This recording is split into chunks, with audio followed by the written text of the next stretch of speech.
Seriously, switch.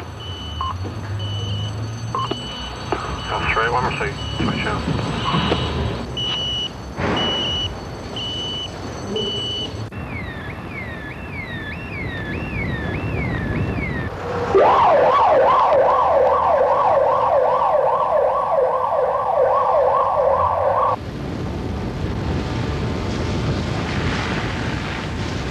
Every year there are over 450,000 fires in the UK.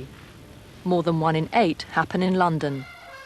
For 1 month, we followed the London Fire Brigade's investigation teams to find out what caused them.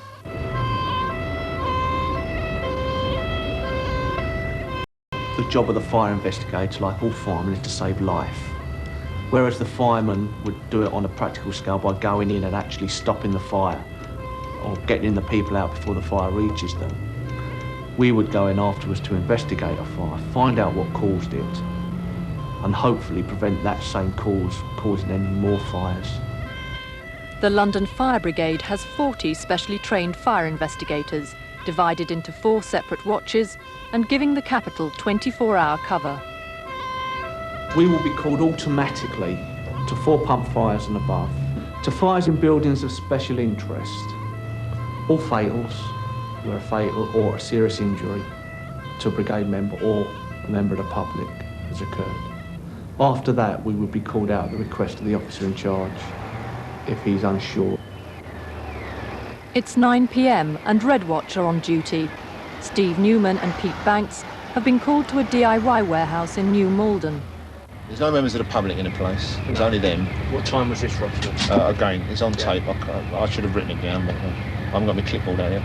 So what he's going to do is send them, they're all here, so he's going to send them up. But the chap that was closest to this area of the store was sort of nearby. He's sending along. He's up by the air control unit at the moment. So I'm going to ask him a few questions to find out what was in the area. He described the sound as a sudden whoosh. Years ago, we had a tremendous number of fires recorded as unknown. The Home Office weren't happy with that. There was a lot of fires caused by vandalism, and they wanted to try and sort that out. And then there was 1 or 2 very controversial cases where the investigation of the fire wasn't up to the standards that the Home Office wanted. So back in the 80s, it was decided that all the fire brigades would set up fire investigation units. Both managers locked, they were the last ones to leave their actual stores. Locked up, set the security alarms.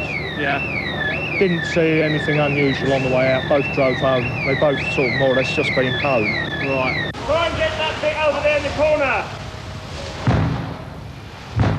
Our purpose, first and foremost, is to see whether there's any arson involved. If it's not suspicious, then to try and help the officer in charge decide what the source of ignition was. He heard a whoosh sound. He was virtually the aisle next to where he thinks it went off. Yeah, so he'd be able to give us a location and the sort of materials that are in that area. Yeah, it just went whoosh, and then he said it was like a popcorn sound, popping, a loud popping everywhere.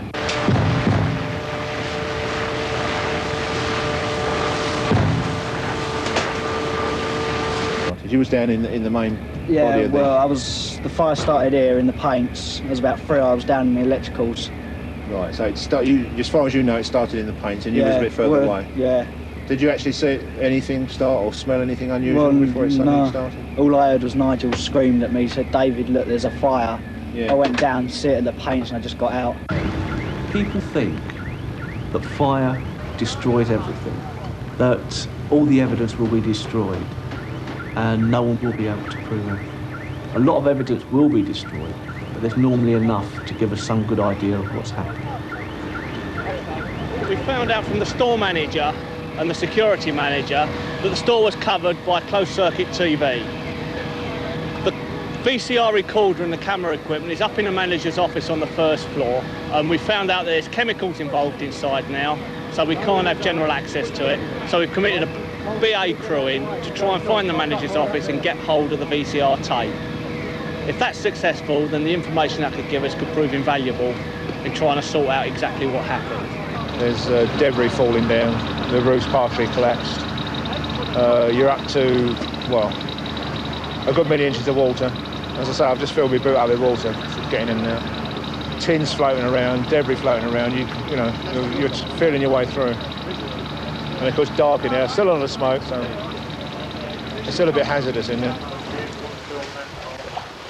Yes, I mean, there's still plenty of hot spots and smouldering. Rolls of wallpaper in containers still smouldering up there. There's still a bit of flame flickering in that part of the building there. Don't quite know what that was used for, whether it was an office or what, I don't know. Petitioned off there for some reason. Remains of racking of some description along there. As you walk through the scene, you're looking at the way the smoke's travelled, the burn patterns, how fast the fire burned, looking at everything and eliminating various areas until you can actually pinpoint the probable seat where the fire was. Fairly clean area. Corresponds to where witnesses say the fire started. So you've got lots of white spirit and methylated spirits, paint thinners. At the moment, as you're coming away from where the seat of fire's alleged to have been, you can see that the actual damage is slowly diminishing. Looking at the remains of the stock. I would suggest at the moment the likelihood of someone's been smoking that shouldn't have been, or a member of the public's been through here fairly late on before the shop actually shut or the store actually shut, and possibility of smoking material's been left laying around. Or then we've got the third, the likely of a deliberate fire started. Some youngsters were actually seen running from the building. Right. Have we got time for 4 to 5. Well, we got a witness, really, and he's got to be seen. Right. And what he's going to say, quite honestly, I don't know. But we'll have to go around and take a statement from him. Okay. Could we leave that to you, to one of your officers, to take a statement from him? It's not a problem. Because obviously that puts a different slant on things. Yeah, it does. Right. Two of them had blackened faces, and one of them had something which looked like barbecue lighting fluid. You're going to be here all the time, are you? Nope. I'm going home. So have you got a police officer that's staying on the scene have. that we can have a contact Yes. with? What's yes. his? The RV point is over there. Yeah. And oh, sorry. There's Sergeant Kinnell staying on down here. He's going to be the liaison. Okay, so if we need anything, we'll come and find him. Yeah. Obviously, if we find or we think it's suspicious, it stops there, it's handed over to the police. If they want help, we would assist them. The warehouse was completely destroyed, the insurance loss estimated at over £3 million. The fire investigators think it's arson, and there are several suspects, but the police have insufficient evidence to bring charges. Arson causes over £500 million in damage every year.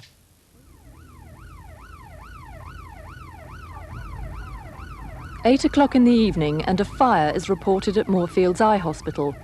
White Watch is now on duty and John Neighbour is called to investigate. With reference to my own job, it's trying to teach people to respect it so as not to cause accidental fires and to catch those people who are responsible or assist in catching those people who are responsible for setting fires deliberately.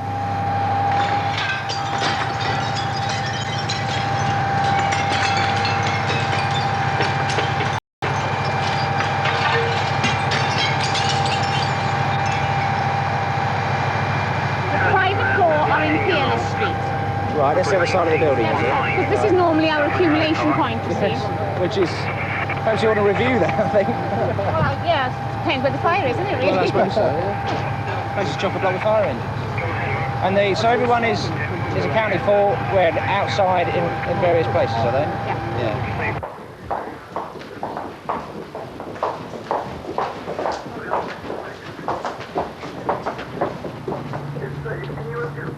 The fire is in the sterile supply unit. All 8 operating theatres have been shut down and the hospital is at a complete standstill.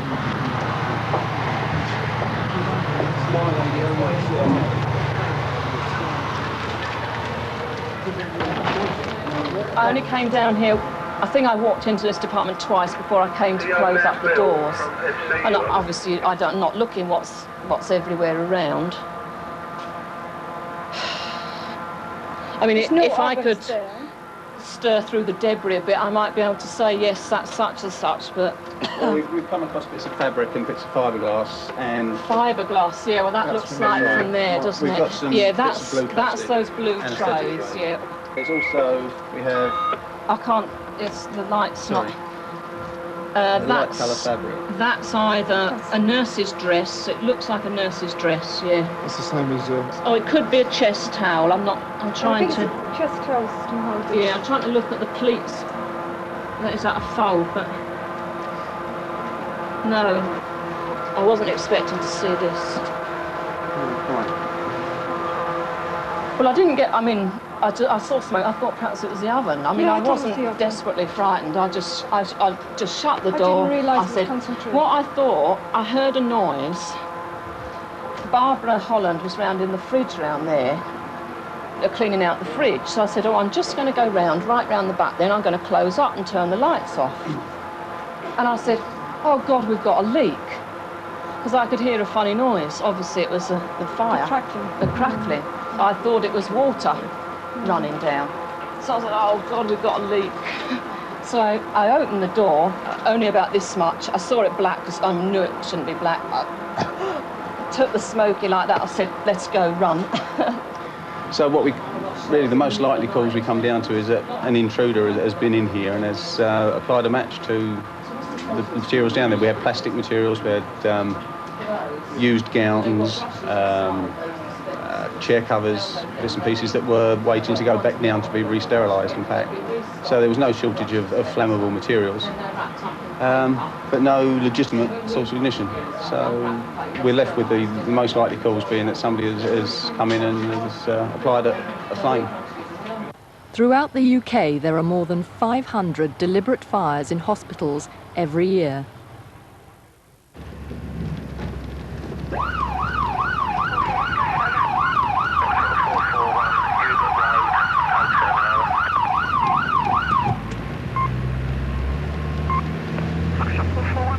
A fire at a cafe in Hounslow has left the officer in charge baffled as to the cause. North West Area's White Watch investigation team has been called in to help.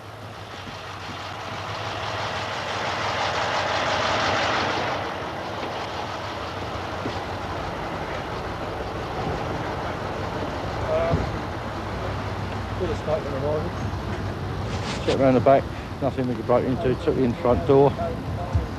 Absolutely chocker. BA crews found their way through in the kitchen area at the back.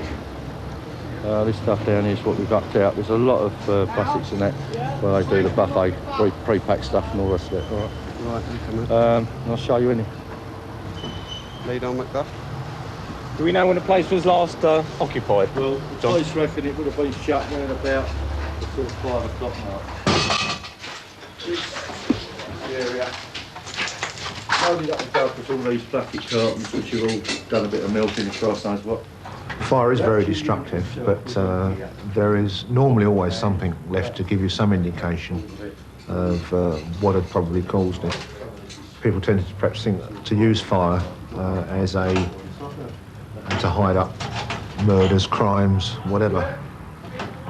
But there's normally enough evidence for us to get some indication of the probable cause. And of course, forensically, there's a lot that can be found under the microscope that you couldn't see with the naked eye. So it's not true. We always find something that will indicate to us the source of ignition. This is off the slicer. See this here? It's all melting up here off the slicer. There is one separate plug outside. It's come off something, but I don't know what at the moment. Yeah, we had to upload that because it was still in the melting stages. What we've got here is evidently a sandwich sealing machine. You've got at one end of the unit, you've got the remains of a roll, oops, falling apart, the remains of a roll of plastic material, which is fed through a heated mechanism, like so, and it's got a guillotine apparatus of some description. I'm not familiar with this type of thing, but they're apparently quite common in sandwich bars and such like, where they have to wrap food clinically very, very quickly. What's happened is that this appears to have been at the centre of the fire and is in all probability the cause of the fire. We know it was plugged in and we know there was power to it. We know from the officer in charge that it was at the centre of the fire when he saw it.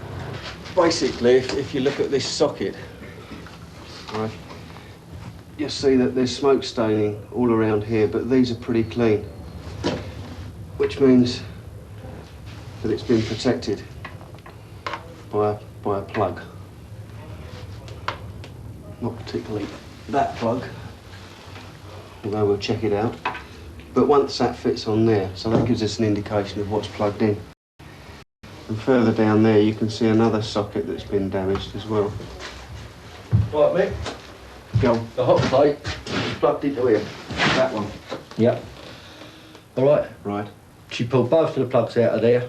Not that one there, because the freezer was basically in the way of that one. So there was the freezer was most probably plugged into and there. And also, obviously, imagine that microwave. Is that a microwave? Yeah, which has hardly got. Which has hardly got anything in the way of a plug on it. Well, there's no cap on it. That's for sure. There you go.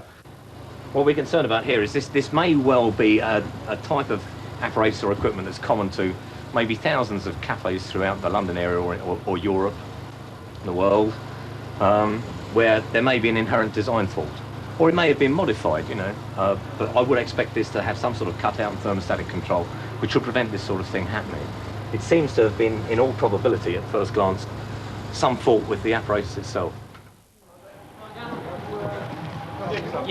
Just after midnight at a tower block in Kilburn, a fire in a flat has been burning for some time before it was discovered. John Neighbour arrives to investigate. Maybe that she'd be on drugs. Apparently she's quite well known to the police. Yeah. She's down by the side of the bed. She looks maybe she's fallen asleep in the chair or gone unconscious, fallen over. So it looks like an accidental as opposed to a deliberate. Yeah. At the moment. Yeah, at the moment, but we don't know what else is in there. Okay. It's just in the one room. Contained to one room. A lot of fire damage. What kind of condition is she in? She's not in too bad. Apart from deceased, that is. She's not in too bad a condition. She's not too badly burnt. Okay. Most of her clothing's been burnt off. Yeah. And the room's quite burnt out, and the fire burnt itself out when we got in there. Okay. Who was first in there? It was a crew from North Kensington. Okay. Right. Okay. If you show us the way, please. Yeah.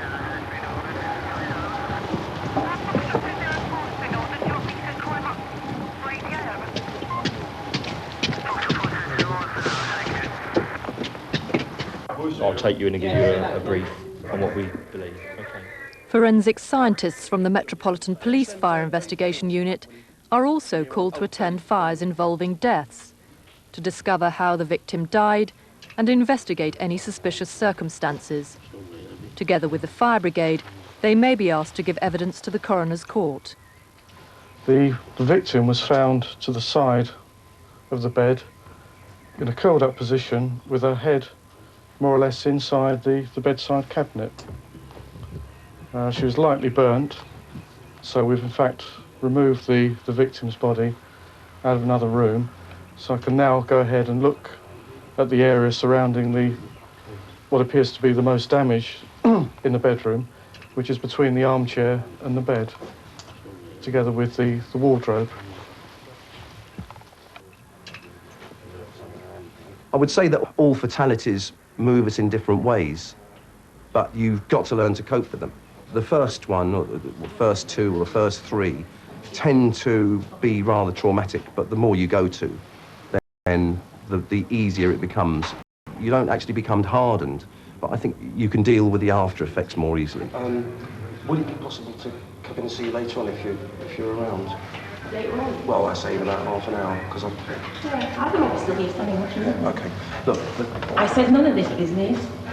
So, my mum might see me in my nightie and she won't think it's very nice with all you men around. The deceased was last seen at about 6:30 this evening. Didn't seem in a good mood, and the lady surmised she just had a bad day.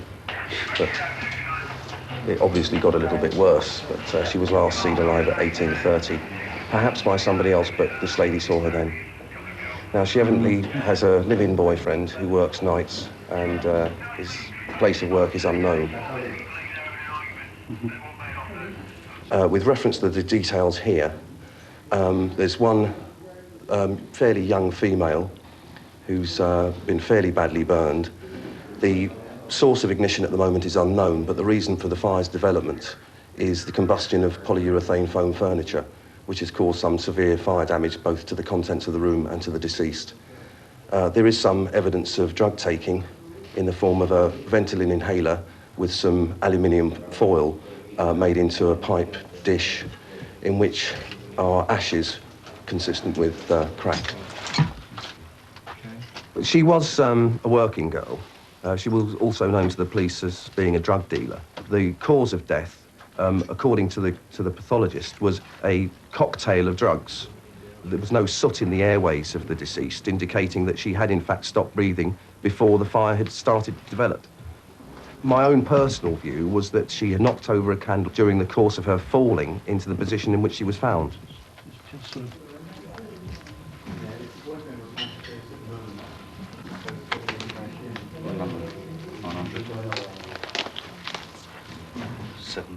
Every year, 900 people lose their lives in fires, the large majority as a result of accidents.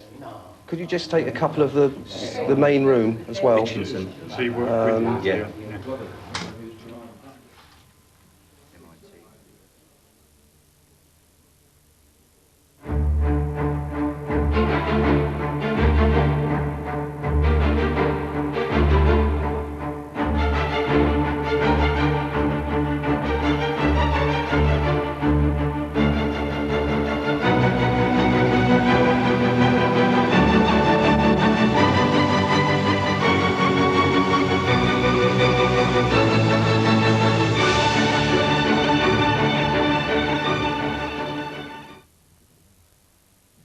Theatre traffic, parking just in time.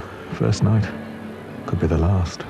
Wafer-thin plot, overweight star, no showstoppers, no show starters. The interval blah blah, more overacting, more underwhelming. Comedy, travesty.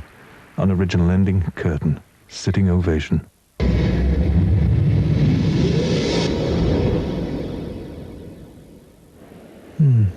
Not a bad evening, really. We want your business to grow. Prove it. We'll show you how free phone 0800 could double your new customer inquiries. And we can train your people to turn more of those leads into loyal customers. For more on the surprising power of the phone, call us now on free phone 0800 800 800 BT. We want your business.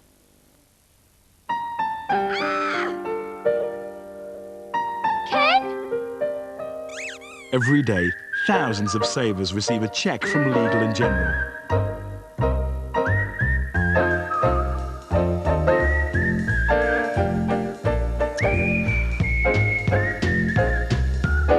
This ray of sunshine was brought to you by the big company with the umbrella.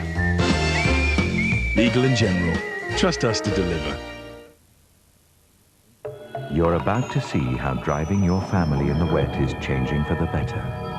Introducing Aquatread from Goodyear. With its unique design, it's a natural in water. The deep center channel pumping water away faster for more road contact from Goodyear than ever before. So you can cut through the wet with more confidence than ever before. Aquatread. Safety with style from Goodyear.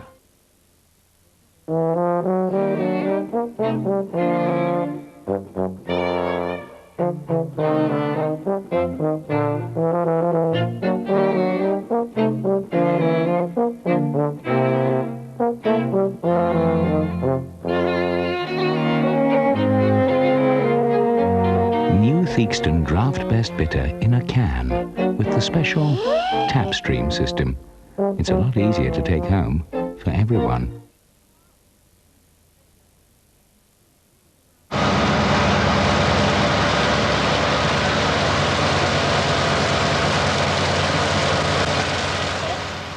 "3 hours into Red Watch's night shift, Steve Newman and Pete Banks are called to a squat in Hampstead.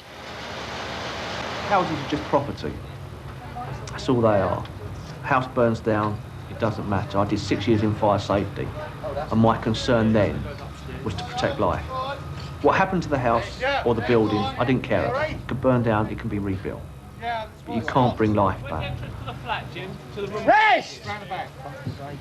There's no spread upstairs. You've got a slight fire spread up through that. It's gone up through the window. Well, it's come up through the window as well. They've cleared that. But we've definitely got a seat of fire in this area. I haven't done a lot of clearing away. I was just going to come around and check the electrics because there's a lot of dodgy wiring. Got a petrol can line outside. Yeah, I've got contacts over there. Doesn't look... Over where? I haven't smelled petrol as I came through from over there, but... We get a gas tech done on it then. Yes, the back wasn't secure. The door was open. When a fire is set anyway, of course, materials are brought in, petrol, for example, and introduced into an area where you probably wouldn't expect to find petrol. And there's usually some residue left under floors, under carpets. It's just a piece of material that might have had a significant smell about it, but what we're trying to do is actually track down if there's a trail of accelerant being laid. I mean, this might be a red herring. That contained an accelerant, probably petrol by the smell of it. But that would be for the lad to decide, you know, we just go by our sensors. Just like this piece of equipment here, it will test for an accelerant, it won't tell you exactly what it is.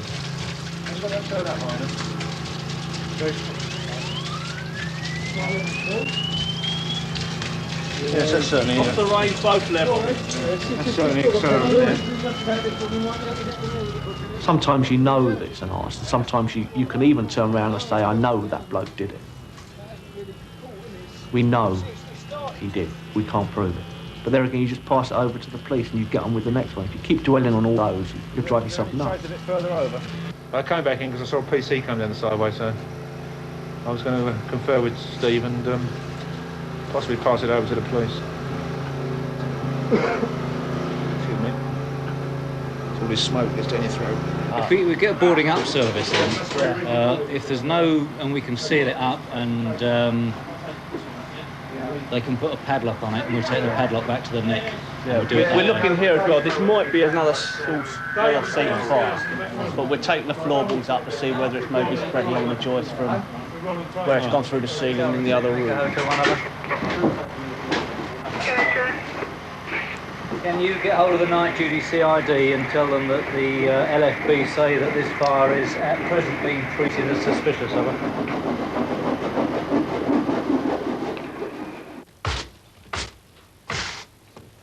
The next morning, while police forensic scientists are still investigating the fire, the man who first discovered it turns up. This was open. This settee here was ablaze about that high, all the way along it. There was a fire in that corner, ablaze, and one here that was going up over the back, gushed across here. I mean, but that was when I came back, probably, because at this point I just ran round the side there and started screaming at the houses, you know, fire brigade. And then came back. As soon as somebody shouted from across the road they're on their way, I came back. And there were bags of rubbish, sort of here and here, that were these people still only just moved in. I immediately threw those into the side there, look, to make a good entrance for the fire brigade to get in. It was then I discovered that blue gas bottle was down in the bushes there. Now that, when I left, had been over there. Right in the sort of kitchen area? Yeah, and this door was closed when I left. And that's how I left the place. Right. Okay. When I came back, this is how I found it. Yeah. Thanks very much. Okay, guys. Cheerio. Yep. Witnesses, if you'll excuse the pun, in the heat of the moment, can very often be confused about what they see. They're not trained observers, and a similar sort of thing happens with road accidents.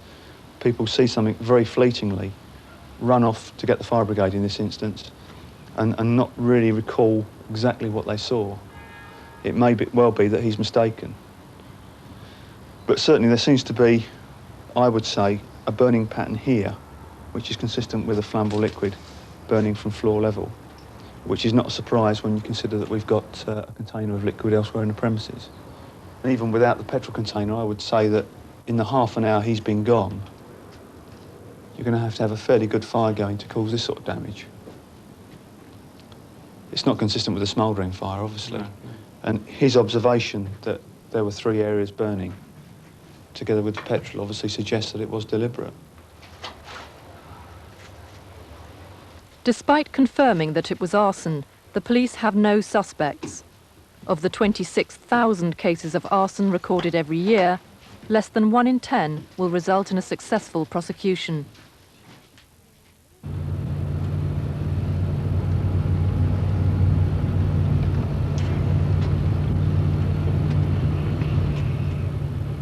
It's 4:30 in the morning and Red Watch is still on duty. Fire investigator Dick Hope and his partner Colin Ackerman have been called to a house in Harefield.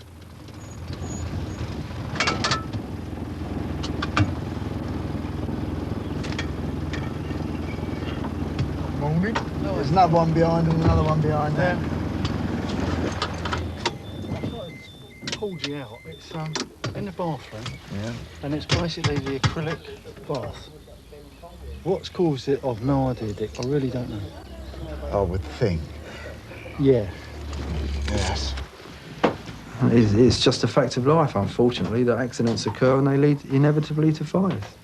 You get a little place of your own and you try and keep it neat and tidy, and when you see, as we do, the ravages of fire, the devastation that it causes, especially to more serious fires, with the plaster off the wall and the water and the smoke staining, the broken glass and the ruined furniture, it really is, it's a shame.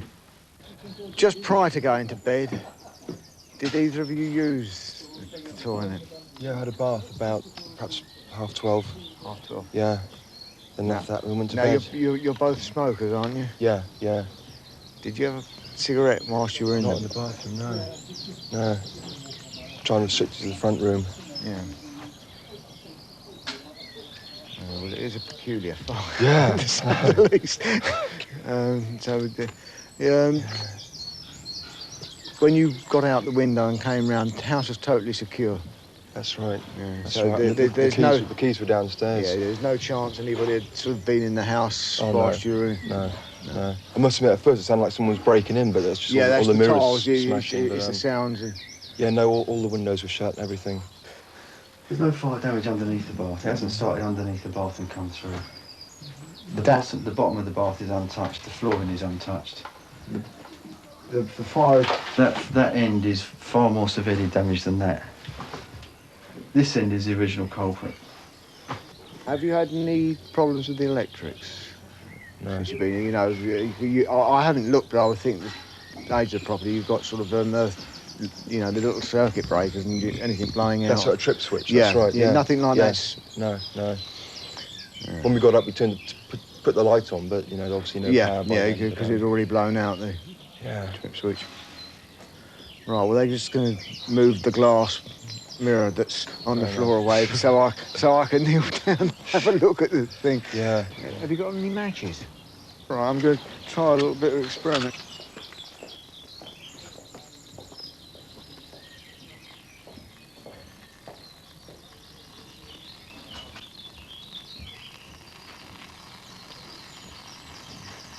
Sustains a flame.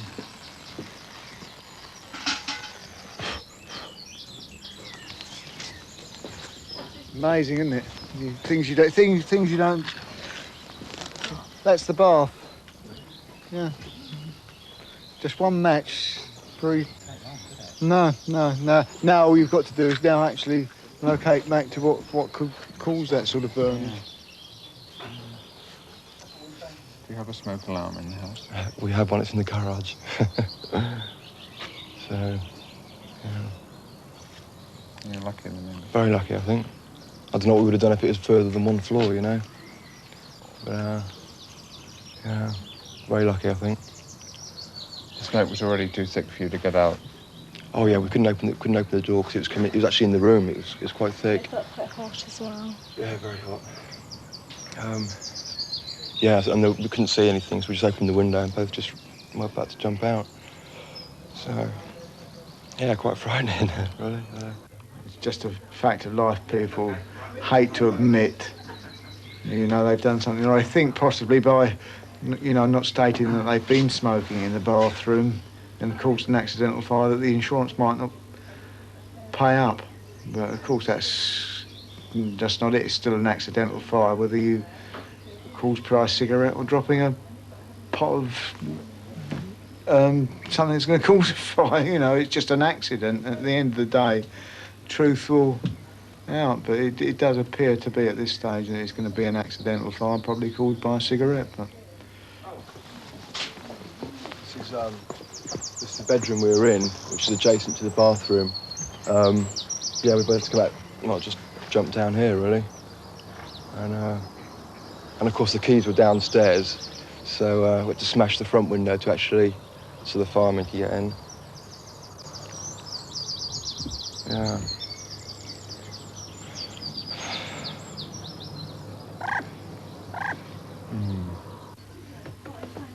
yeah, I just can't think of any other source. The only other thing you've got to look at is that somebody, whilst they're in bed, has broken into the place and sent that to the bath, which yeah, highly unlikely. I think you can discount that because there's nothing missing. If there was something missing. Does the cat have the run of the house? He does, yeah. Yeah. That's it. The cat's been smoking. He's got his friends round for a barbie. That's it. The cat's been smoking. But you've got no smoke detectors, have you? Get the one out of the garage and put it in. I know. Tell me about it. Yeah, people would learn. Yeah. You're lucky. It didn't Cheap change as your well, life this I time, think, did it? You could have been very unlucky. You're very lucky as it is. Yeah. Despite what your dad's going to say when he sees it. Where's Dad? 3,000 miles away, Oman. So coming back in a couple of weeks' time as it goes. So maybe tomorrow now. Yeah. He's working out there, is he? Yeah. We'll have one last look at it, Dick. Yeah. Confirm that. Okay. Every year, there are more than 60,000 domestic fires in the UK, over 80% of them caused by accidents. Copy 204, your orders to fire FIU required at John Perrin School, Long Drive. In the past month, Northwest Area fire investigators have been called to 5 suspected arsons in the same neighbourhood. Yeah, it's the 2 classrooms on the far corridor. We'll take one behind me and Well, before we go in on the way in, we can say we've got, before we hit the main seat of fire that was discovered outside, we've got a small fire here as well. Obviously the school notice board, something appeared to be a match to it. Was the door open? This door was open and the side door was open as well. That front door was open. They didn't have to force an entry. Several things we have to consider in the course of the investigation. The security of the building. We asked the fire crews what they saw. We'd actually found the fire to be burning when they first arrived.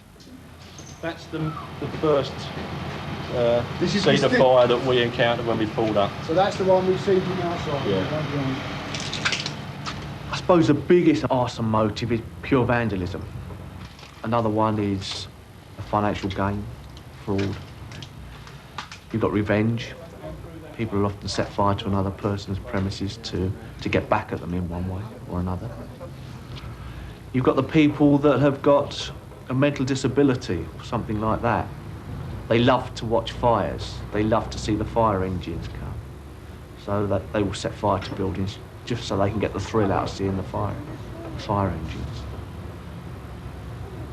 So there's all sorts of motives. That would account, I would think, for probably most of the fires. And then you just get the fires that are motiveless. You just don't know why they were set. It just doesn't seem to be any rhyme or reason to setting the fire. Stored papers. The one in the entrance hall. Well, the front door was open when the fire crews arrived. They must have gone in some way. At the end of this alleyway have been broken. So they've gone in that way? They've gone in there and it looks like they've done a tour on the way round. The classroom doors were open, unlocked as opposed to open. You had a history of this before? No, it's the first time. You see, there are a bit of state of fires in the area, as you might have known. Set various schools. So I had a policy of not locking doors because they can cause more damage by doing that. And that's why none of the inside doors are locked. And they've broken in through the window into the kitchen, and it would appear taken some trophies from the trophy cabinet, and they were seen by people leaving through a rear exit. We need to examine what steps we need to take tonight and in the next couple of days in terms of security, getting the fire assessors in, getting the site surveyor in, etc. And presumably you've got contingency monies that we can get in security straight away to actually seal it up. That can be done immediately, yeah. Because I wouldn't trust characters around here to do it again in the next few days. Seeing the doors open and everything. Yeah. I mean, we're actually lucky they appear to be peculiarly stupid arsonists because they actually, lit it in the middle of the front entry, where people could see it and stuff, and went out the nearest bit of houses and everything. So, if they'd have been serious arsonists, they could have done the whole place in the time they had available. No, what are these here? These are... No. No, they wouldn't have been there. Speaks volumes, doesn't it? I say one of the most major causes of fires in schools, arson.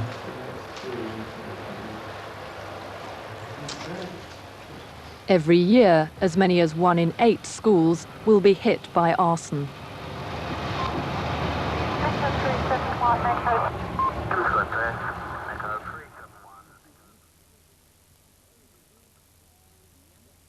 Right, Atkins, let's get cracking. Cracking, JD.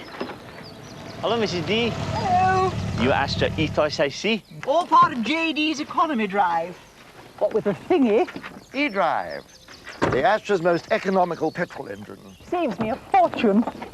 Caviar, champagne, truffles, fresh lobster, venison, smoked salmon. Ming vase? Don't be silly, JD. That's mulligatawny soup. The Ming vase is in here. It's remarkable how much money the Astra Ethos saves you, JD.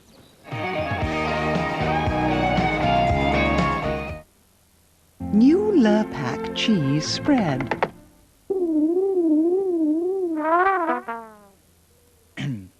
It's a matter of taste. It's more time. I want to be in bed. I want to be expelled.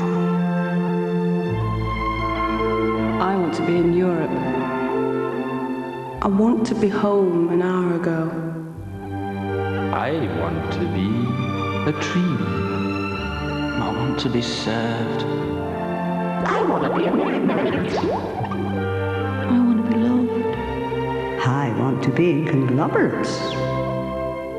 Be what you want to be with Prudential.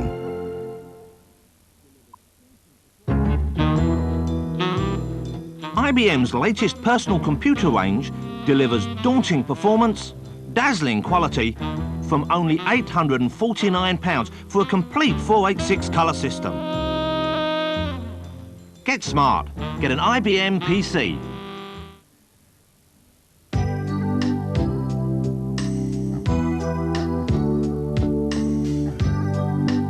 The first time you see one, you'll be forgiven for being curious, because there's never been a body foam towel quite like the new Invisible Ultra. It's specially shaped, has a dry top layer to keep you feeling fresh, and is cleverly compressed to give you big towel protection in a very discreet towel.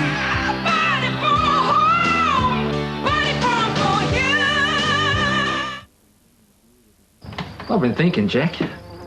You know, a bloke's place isn't just at the pub enjoying a beer with his mates. No? Nah. You should go out into the world and find a good woman. Decent, strong woman who you can stand beside. Shoulder to shoulder.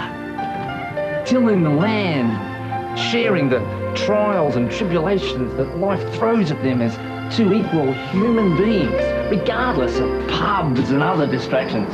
Colin McLeod? Yep. Worst case of sunstroke I've ever seen.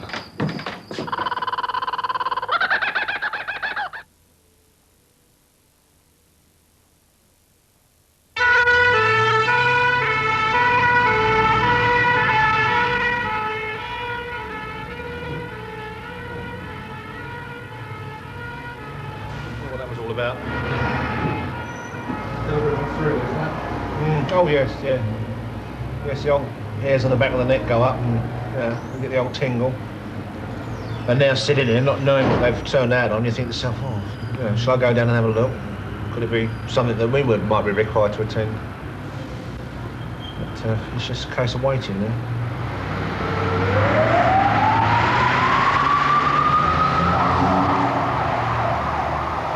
In Ballard's Lane itself. So it's onto Ballard's Lane, that's it. So it's Great North Road, straight across, Mr. Falladon way out, across the North Circular, up to the top round. Gotcha. Round, full on the right. I better take this. Hang on, I'm going to go a wee first. We've been called to a 4-pump fire. It could be something, it could be nothing, because we're called automatically to 4 pumps. So until we get there, we won't know exactly what it is we've been called to.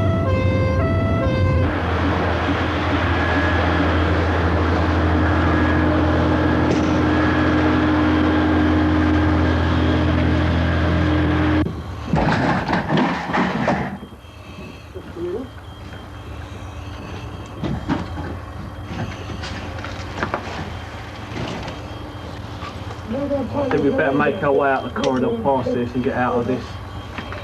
Oh dear.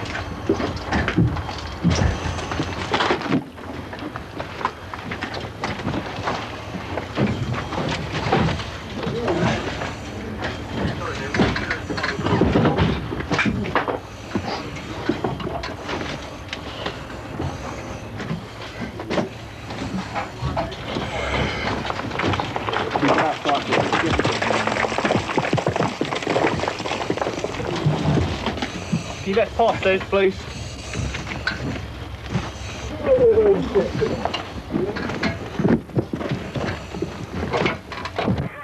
It's looking a little less suspicious at the moment. When we can get in and have a good look at where the seat of fire was, we might be able to find some evidence of the cause.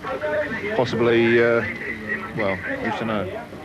But once the BA crews have finished cutting away and damping down a bit, and the smoke clears a bit more, we better get in and have a look.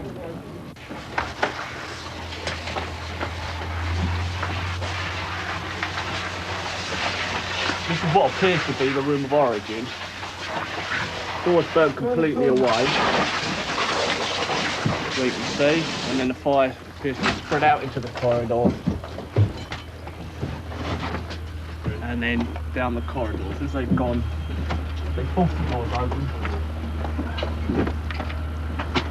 to try and gain access. We've, apparently there was a window open around the other side when they first arrived. Yeah. Probably talking about something. Unless someone's got a key and sort of said, oh well, I'll go out that way. And left the window open, maybe right, someone's broken in. But nothing's been turned over, and the offices all look. There's all the always doors computers and everything in all of them. We've walked in. Probably we left that office last, we've left the window open. When we find them, we'll probably find them. Shall we start putting things back together again? See if we can reconstruct it a little. The fire crews, when they've come in to put the fire out, they've disturbed the scene considerably. When the firefighter's over, we'll get the first crews in to try and reconstruct how everything was. So that's back against the wall there. That comes here, and I would imagine... We've got the remains of the desk over there. Shall we lift that over? I wish they'd make these straps a bit longer. Looking at the possibilities of remains of a waste bin. Probably a plastic one. You'd expect to find a sort of a plastic stuck to the carpet on the floor.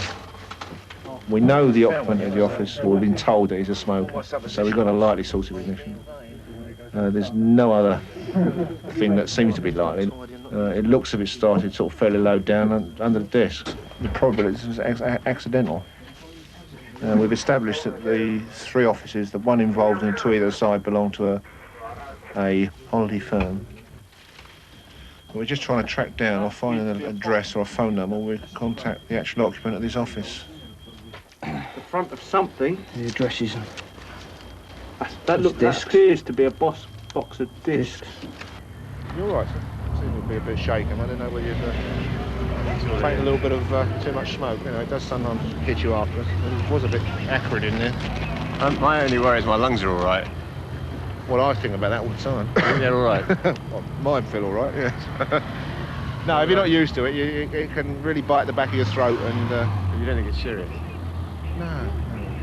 don't suffer with heart problem or anything? No. No, she didn't. He's probably just shocked of rushing down here. And... Is the occupier on his way? Has he been... No, we can't contact him tonight. He'll come back in the morning soon. All right. Hopefully he'll turn... Excuse me, hopefully he'll turn up in the morning and we'll have a few words with This him. gentleman can't tell us any more about... No, he's suffering a bit from shock at the moment.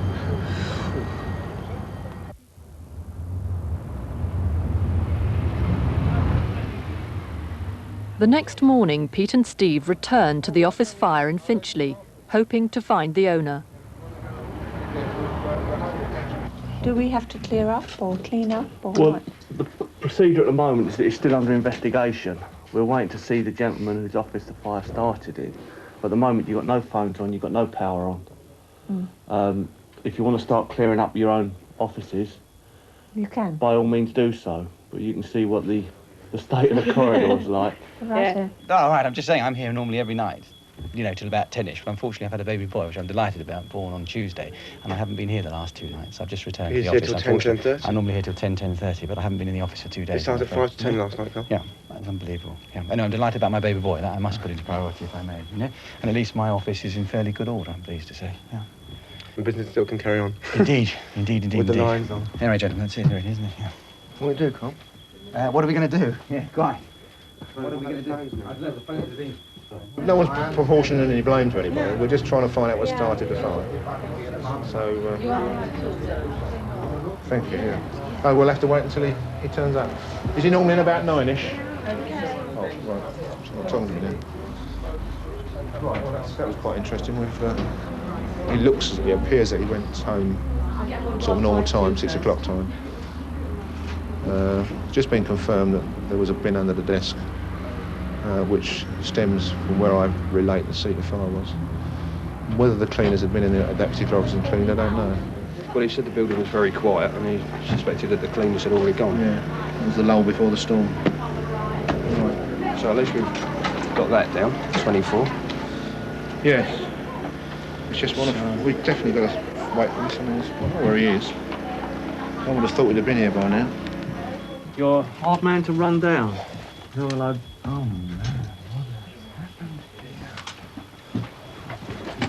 what is this? Arson? What is it? Well, this is what we want to talk to you about. You left about 6 o'clock last night, as I understand from your secretary. Yeah. When did this start? Fire. What was the time of call here last night? 21:54. 21:54. 54. 54 sounds. Quarter to 10, they got calls there. Did it start here? It started in this office. I have a theory. It started right there. How? Well, that's what we want to talk to you about. You left about 6 o'clock. Mm-hmm. Did you have a waste bin here? No, the waste bin was there. Waste bin, what, under the desk? Yes. So that would be under here. Yes.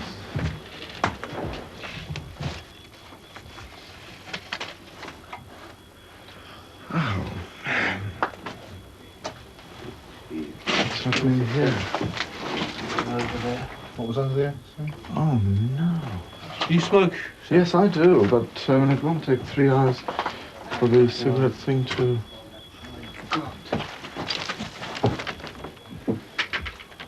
Hang on. Where are the files from in here? They seem to be emptied out. I have a theory here. Hang on.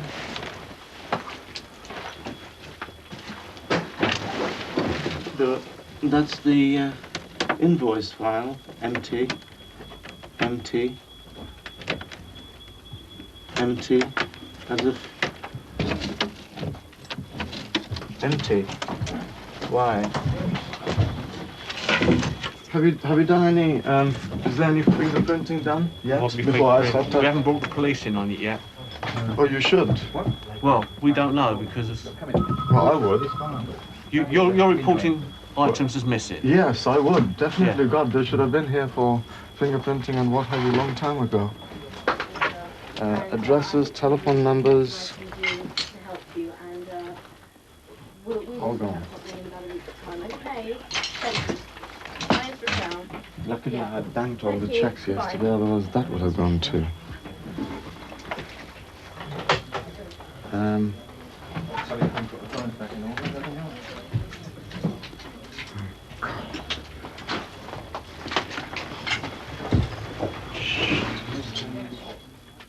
The owner is convinced that someone has set fire to his office for revenge, but the police have no suspects. That's that. Every month there are over 4,500 fires in London. More than 1 in 5 of them will be started deliberately. As many as 30 schools will be hit by arson. And 9 people will lose their lives in fires. Echo 371, Echo 372, status 3, over. Echo 371, Echo 372, status 3, received. FS Echo 381, status 3. Echo 381. FS Foxtrot 232, over. Foxtrot 232 from Hempstead. Foxtrot 231, at the incident we are attending. To gain access. First World in Action reports. I've never seen fire like that. It didn't matter what we did with it, we just couldn't seem to contain it. Tonight, World in Action asks disturbing questions about the familiar places we all use. Tragedy at a factory. High drama at a big-name supermarket. We ask who should make sure they're safe, and just how safe are they? You just cannot believe a shop like that would go up in flames so quickly.